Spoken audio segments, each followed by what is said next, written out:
Le Coran, c'est le meilleur élément ou le meilleur aliment qui alimente notre esprit.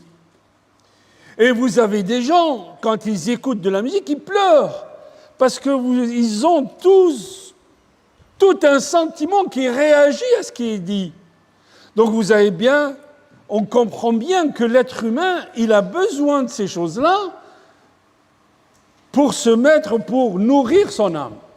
D'ailleurs, certains savants nous disent l'insan, il s'appelle l'insan parce qu'il a besoin de uns. L'uns, c'est quoi? C'est la bonne compagnie.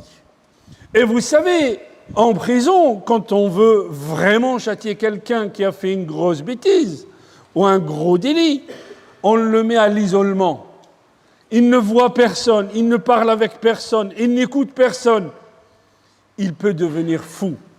Et l'être humain a besoin qu'on lui parle.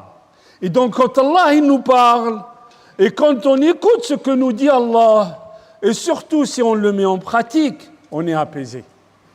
Alors, avec tout ce qui se passe, revenons à notre histoire. L'histoire de l'islam, ayyuha al-ikhwa, et surtout les premières années à l'époque du prophète sallallahu alayhi wa sallam. Dans le Coran, vous avez des sourates qui commencent par Alif Lam Mim.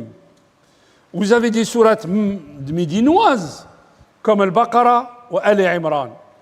Et vous avez des sourates mécoises, lesquelles Al-Ankabut, Al-Rum, écoutez bien, Al-Ankabut, Al-Rum, Luqman, Al-Sajda.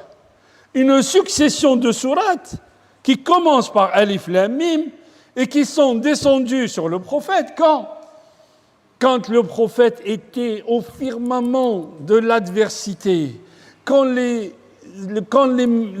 Mécois ont tenu des châtiments contre le prophète et une adversité contre le prophète et ses compagnons, à un point culminant, vous ne pouvez pas imaginer.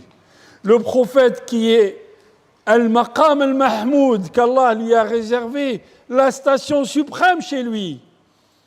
Il se fait lapider par des va-nu-pieds, par des voyous, par des fous à Taïf.